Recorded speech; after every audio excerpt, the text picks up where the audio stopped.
Hola hermanos, el día de hoy, 4 de noviembre del 2022, es viernes, sí, de la 31ª semana del tiempo ordinario, solo que hoy tenemos una memoria obligatoria, la de uno de los más grandes santos de la época post-tridentina, aunque a él le tocó de hecho vivir la época de la tercera reunión del Concilio de Trento, que va a ser la clave pues de lo que será la gran reforma católica de esta época del siglo XVI. Se trata de San Carlo Borromeo. Bueno, vamos por partes. Carlo Borromeo es, casi les diría, tan importante, y hay que decirlo, como un San Ignacio de Loyola en esta época, así como lo escuchan, así de importante es.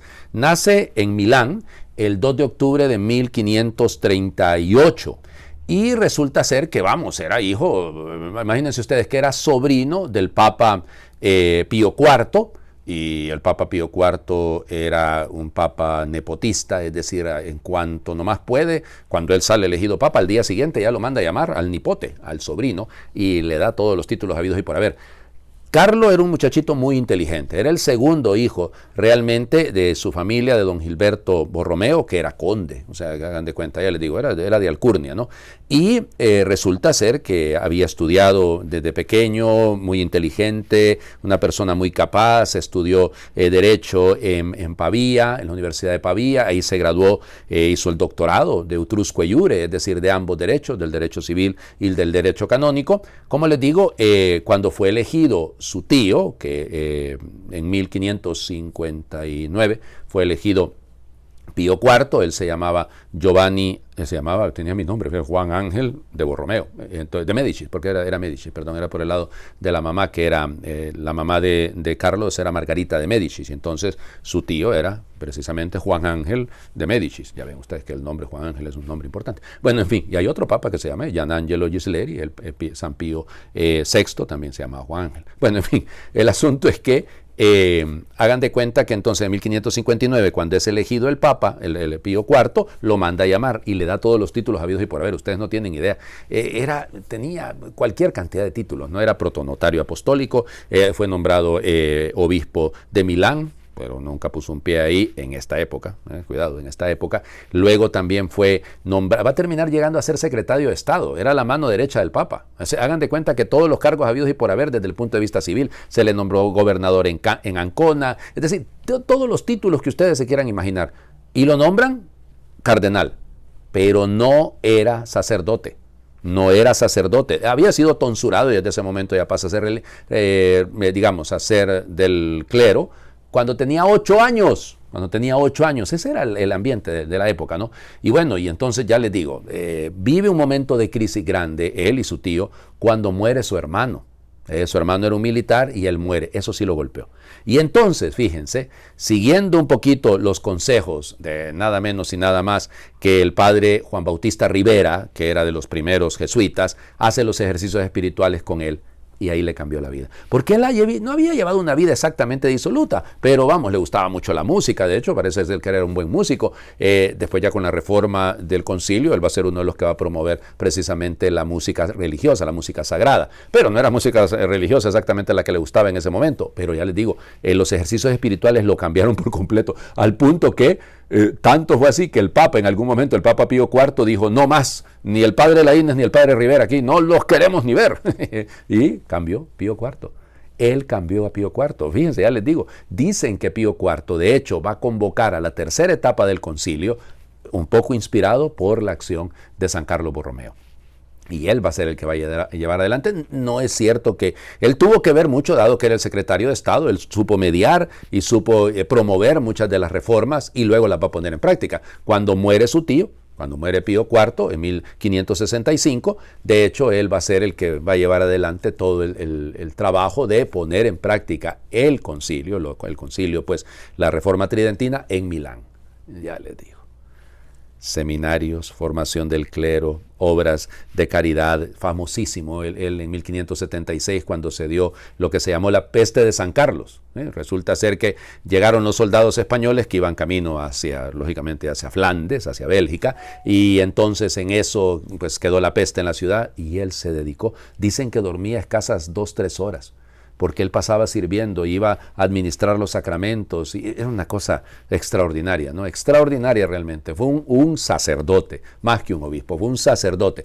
Perdón, que no les comenté, ¿no? Que efectivamente fue ordenado sacerdote para el final del Concilio de Trento en 1563, y luego ese mismo año fue ordenado, el 7 de diciembre, fue ordenado obispo, más para que vean ustedes. Y ahí quedó, pues ese es el tema detrás del asunto en el caso de él.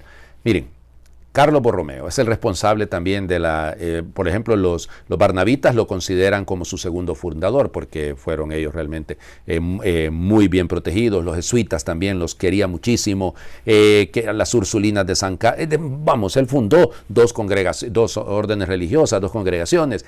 Ya les digo, un reformador extraordinario, que lo que él, sobre todo el centro, y él lo decía, está en la formación de los sacerdotes. No se debe escatimar nunca nada para lograr que los sacerdotes sean lo mejor formados, para que luego no vaya a terminar siendo un problema. Luego, pues va a ser beatificado en 1602, él va a morir, perdón que no se lo diga, murió joven, tenía 46 años cuando muere, murió en 1584, muere un 3 de noviembre de 1584, solo que la fiesta se traslada al día siguiente, ¿no? Fue beatificado en 1602 y canonizado en 1610. La figura de un buen obispo puede hacer muchísimo, puede hacer muchísimo. Y si los obispos entienden bien que su primera gran responsabilidad, evidentemente delante de Dios, es formar y acompañar a sus sacerdotes, la cosa tiene futuro. Bueno, vamos a las lecturas del día de hoy. Ya saben, estamos leyendo siempre la carta a los filipenses, hay el dolor de Pablo. Filipenses 3, versículos del 17 al versículo 1 del capítulo 4.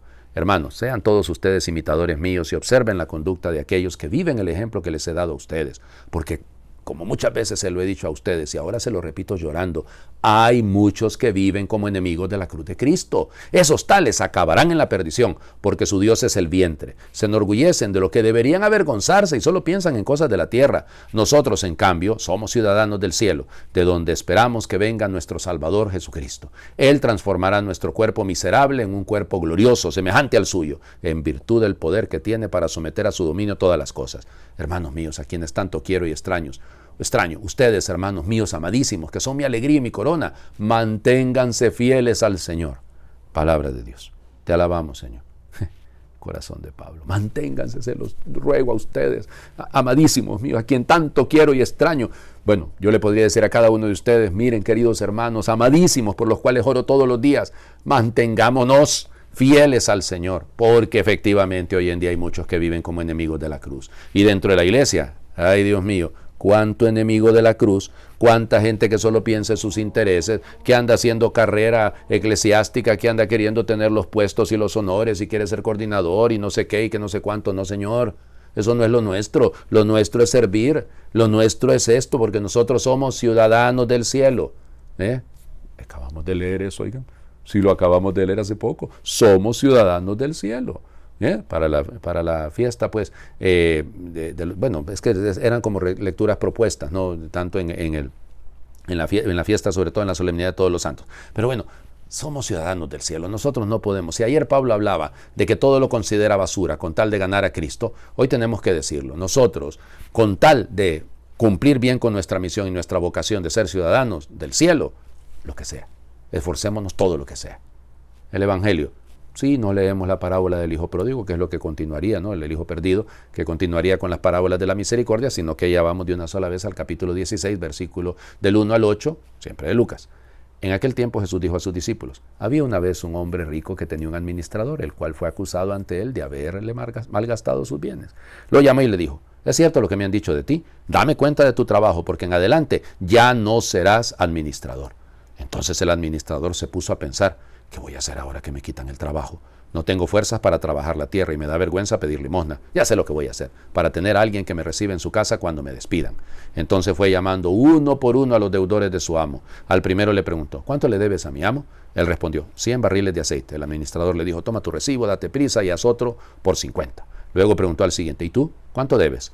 Este respondió, 100 sacos de trigo. El administrador le dijo, toma tu recibo y haz otro por 80.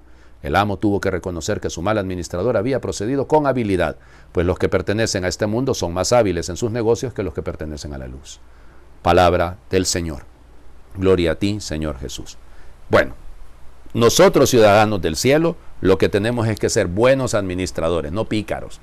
no habilidosos, sino, o sea, habilidosos para ganarnos el cielo, sin duda. Este hombre, fíjense, el final del capítulo 15 nos va contando que el hijo perdido, aquel hijo mal llamado pródigo, no, entró en sí, reflexionó, volveré donde mi padre. Este entra en sí para ver cómo hace una triquiñuela. Aquí en mi pueblo decimos una mandracada, por mandrake, el mago, ¿no? Entonces, a ver cómo hacemos alguna cosita por allá. Cuidadito, cuidadito, cuidadito. El Señor alaba la habilidad, pero no significa que esa es la manera de proceder de un creyente. Los hijos de la luz no podemos proceder faltando a la ética, faltando a la moral. Lo nuestro es otra cosa, porque somos administradores, no somos dueños. Qué difícil es entender esto. ¿Se han puesto a pensar ustedes? Qué difícil es entender que lo nuestro, nuestra vocación, no es la de sentirnos dueños de las cosas, sino saberlas administrar bien. Que evidentemente sabe cómo hacer las cosas y va cambiando recibos, parecería un corrupto de estos muy expertos que adulteran y hay doble contabilidad, ¿verdad? A veces en las instituciones del Estado y en la empresa privada, ojalá no en la iglesia, ya, pero ocurre esto, ¿no? Entonces, ¿qué es lo que tenemos que hacer nosotros? Nosotros, con el dinero injusto, gánense amigos. Con el dinero mal habido, tenemos que ganarnos amigos. Tenemos que ganarnos la vida eterna, con los bienes, con los medios que tenemos. Nuestra meta es el cielo, no el aplauso de la gente, aunque a veces cuesta tanto, ¿no? Superar esa tentación. Les invito a hacer oración. Señor, gracias por todas las capacidades que me has dado. Ayúdame a reconocerlas y agradecerlas, a ponerlas al servicio de los hermanos, de tu reino de justicia, verdad, amor y paz. Que mi astucia no se vuelque en alcanzar mis caprichos y busque el crecimiento de los más pequeños y pobres. Que mi inteligencia no sirva para justificar mis errores y me ayude a crecer en sinceridad y humanidad. Que mi creatividad no sea egoísta ni aprovechada y abra nuevos caminos para la generosidad y el amor.